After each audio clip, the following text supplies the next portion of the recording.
ఇక్కడ మీరు చూస్తున్న వాళ్ళంతా వీసా ప్రాసెసింగ్ టీమ్ అనమాట. వీళ్ళ రెస్పాన్సిబిలిటీ ఏంటి అంటే 100 కాలేజీలు ఉంటాయి. 100 కాలేజీలో నుంచి మీకు తగ్గ కాలేజ్, మీరు ఎలిజిబుల్ అయిన కాలేజ్ ఏంటో మీకు ఆప్షన్స్ కావాలి కదా.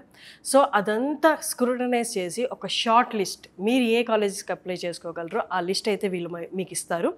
తర్వాత అక్కడ నుండి application process. So short list దగ్గర నుండి అప్లికేషన్, మీరు ఏ కాలేజ్కి అప్లై చేయాలో, ఎలా అప్లై చేయాలో దగ్గరుండి వీళ్ళు చెప్తారు. ఆ తర్వాత వీసా ప్రాసెస్, మీ చేతిలో వీసా వచ్చేంత వరకు వీళ్ళదే బాధ్యత.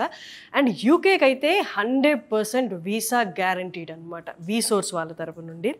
అలాగే అక్కడికి వెళ్ళిన తర్వాత మరి అకామిడేషన్ ఇక్కడ వరకు ఓకే, మరి మనకు తెలియని దేశం, అక్కడికి వెళ్ళిన తర్వాత అకామిడేషన్ అదంతా ఎలాగా, ఎవరు గైడ్ చేస్తారు? మీరు దానికి కూడా కంగారు పడాల్సిన అవసరం లేదు. వీసోర్స్లో ఉన్న వీసా ప్రాసెసింగ్ టీమే వీళ్ళే దగ్గరుండి మీకు అక్కడికి వెళ్ళిన తర్వాత అకామిడేషన్స్ కూడా గైడ్ చేస్తారు. యూకేలోని యూనివర్సిటీస్కి అప్లై చేస్తున్న వాళ్ళకి 6,000 pounds వరకు స్కాలర్షిప్ వచ్చేలాగా ఈ టీమే మీకు దగ్గరుండి గైడ్ చేస్తారు.